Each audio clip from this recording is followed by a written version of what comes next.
এই যুগের মায়েদের একটাই কমপ্লেন, বাচ্চা শাক খেতে চায় না। সে ফ্রেঞ্চ ফ্রাই খাবে, চিকেন ফ্রাই খাবে, কিন্তু শাক দিয়ে ভাত খাবে না। তো আমার মতো একবার শাক রান্না করে দেখবেন, অবশ্যই বাচ্চা খাবে। বাচ্চা কেন, বাচ্চার বাপও খাবে। তো প্রথমেই আমি এক মুঠা শাক কুচি ধুয়ে, আগে থেকে ধুয়ে কুচি করে কেটে নিয়েছি। তারপর একটা কড়াইতে পেঁয়াজ, একটু তেল দিয়ে পেঁয়াজ রসুন দিয়ে ভালো করে ভেজে ১ কাপ ডাল ধুয়ে দিয়ে দিয়েছি। তো কিছুক্ষণ মাখা একটু ভাজা হওয়ার পর ১ মগ পানি দিয়ে তারপর হচ্ছে ডালটাকে আমি সেদ্ধ হওয়ার জন্য দিয়ে দিয়েছি। তো কিছুক্ষণের মধ্যে ডালটা যখন সেদ্ধ হয়ে যাবে, তারপরে তাতে আগে থেকে কেটে রাখা পালং শাকটা আমি দিয়ে দিব। পালং শাকটা দেওয়ার পর কিছুক্ষণ ভালোভাবে এটাকে ভেজে নিতে হবে ডালের সাথে। তো আমি একটু বলে রাখি, শাকটা যদি আপনি ধোয়ার পরে কাটেন, তাহলে হচ্ছে পানি কম বের হবে।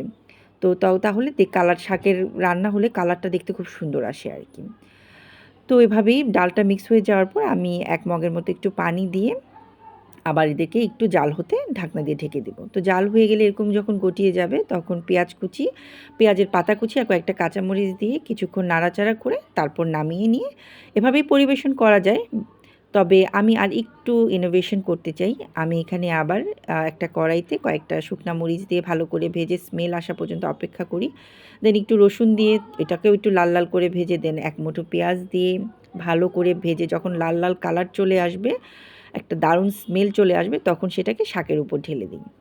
এবার দেখতে যেমন ইয়াম্মি হয়েছে, খেতেও ইয়াম্মি হয়েছে। আমার বাচ্চা তো এইভাবে রান্না করা শাক খুব পছন্দ করে। আপনিও ট্রাই করবেন। Thank you.